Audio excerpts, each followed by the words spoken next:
And the only way that's going to happen is if George Bush gets a few more Clarence Thomases on the court and a few fewer David Hackett suitors. Thus, the hysteria in the New York Times today. They're basically calling for a filibuster in their lead editorial today. I don't know if any of you saw it.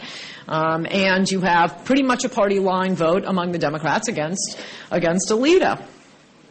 We could be on the cusp of finally changing abortion policy in America. Of course, even if both Roberts and Alito vote to overturn Roe v. Wade, that's still just 4 votes. That's just Thomas, Scalia, Alito, and Roberts. That still won't do it. We need somebody to put rat poison in Justice Stevens' creme brulee. That's a joke for you in the media. So be forewarned right now, if Bush does get another nominee, it's going to be World War III. Liberals don't want to fight the war on terrorism, but they'll go to war over the Supreme Court. When Bush first became president, Gloria Felt, the president of Planned Parenthood of America, wrote an op-ed page in the New York Times saying she's frightened that George Bush would pay heed to the partisan interests. You know, partisan, people who disagree with Gloria Felt. Liberals are always frightened by a diversity of opinion. They think a fair way to decide passionately disputed issues is for the Supreme Court to give them everything they want and for their opponents to get nothing. That's what's known as choice.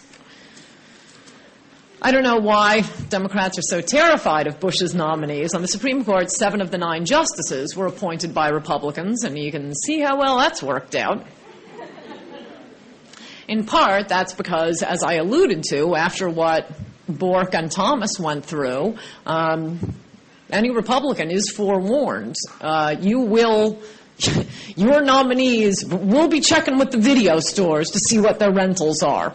We will viciously attack anyone you put up and maybe defeat them, as in the case of Bork. I mean, you can look at Justice Kennedy. He was Reagan's 3rd choice.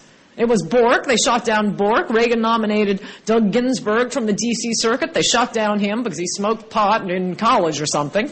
And Kennedy was the 3rd choice. You wonder why he didn't work out for us. But I think the main reason, and what you have to be on guard for at all times with judges, the main reason our judges go bad and theirs don't is that it apparently takes an obsessive devotion to the Constitution to actually read it before issuing opinions. Judges are essentially government bureaucrats, and the tendency of any government bureaucrat is to keep arrogating more and more power to himself. As Justice Scalia said, this is why Lord Acton did not say, power tends to purify. Having literally gotten away with murder, the court is getting wilder and wilder. They can't be stopped. Now, deferring to international law, in the past few years, they've been issuing opinions more appropriate to a NAMBLA newsletter than a court dispassionately interpreting a constitution. Among the rights that the court has discovered in the last few years in our 200-year-old Constitution is a right to sodomy, not in the Constitution, a right to partial birth abortion, not in the Constitution, a right not to have to gaze upon the 10 Commandments in an Alabama courthouse, not in the Constitution, a ban on voluntary student prayers at high school football games, not in the Constitution. You may like or dislike the result of any of these rulings, but as I subtly alluded to, it's not in the Constitution. And if it's not in the Constitution, that means we're allowed to vote. We decide these issues for ourselves, state by state, arguing with the fellow citizens of a state and working out the compromises, the political compromises that suit us. These bizarre rulings illustrate a constitution that isn't, a timeless document, but rather is, the latest storylines from the latest episode of Desperate Housewives. The reason Democrats are so obsessed with membership in the Supreme Court is they can't get people to vote for their crazy ideas. And for this, I turn to our next exhibit is gay marriage. A few years ago, the Massachusetts Supreme Court gazed upon another 200-year-old document, the Massachusetts Constitution, written in 1780 by John Adams, probably the most Christian of the founding fathers. It's full of It's about the most Christian document since the New Testament. It's full of references to the great legislator of the universe. I think Adams would have been surprised to discover that in that document there was an invisible ink clause providing for gay marriage.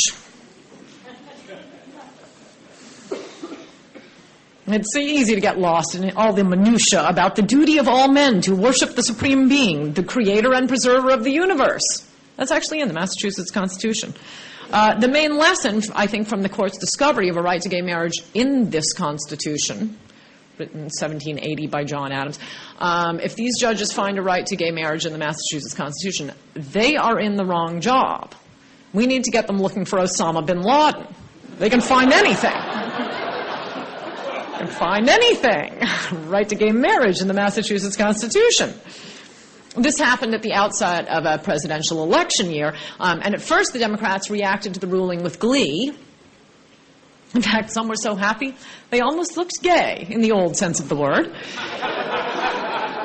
They were relieved they could finally talk about something other than their insane ideas on national defense. But then they realized this meant they were going to have to talk about gay marriage. And except for the nut Democrats, Dennis Kucinich, who always forget that they're supposed to lie, most of the Democrats took the position that they were against gay marriage, but they were for civil unions. The difference between gay marriage and civil unions is the name, marriage versus civil unions.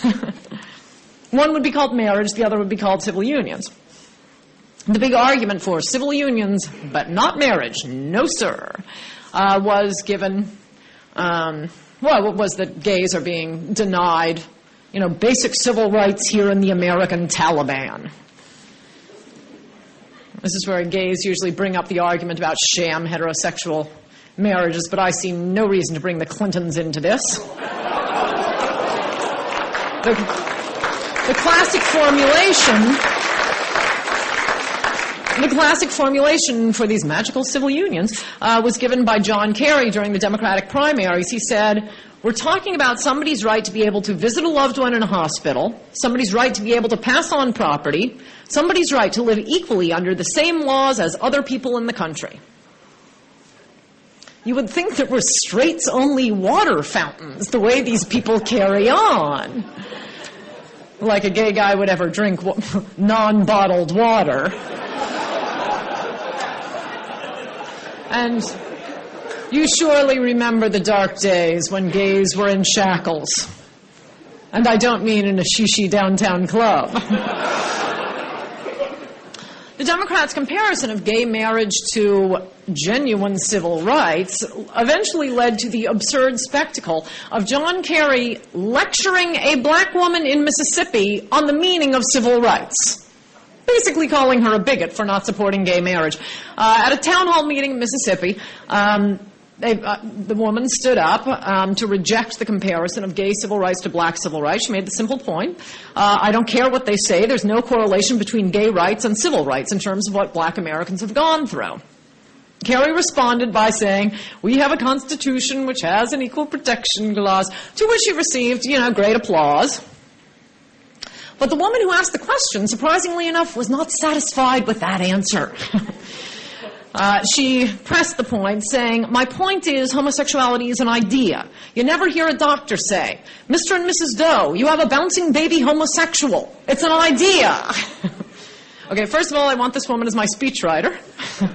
Point one. Point two, Kerry replied by saying he was a Christian, deeply held beliefs, honk, honk, honk. Number two, he served in Vietnam.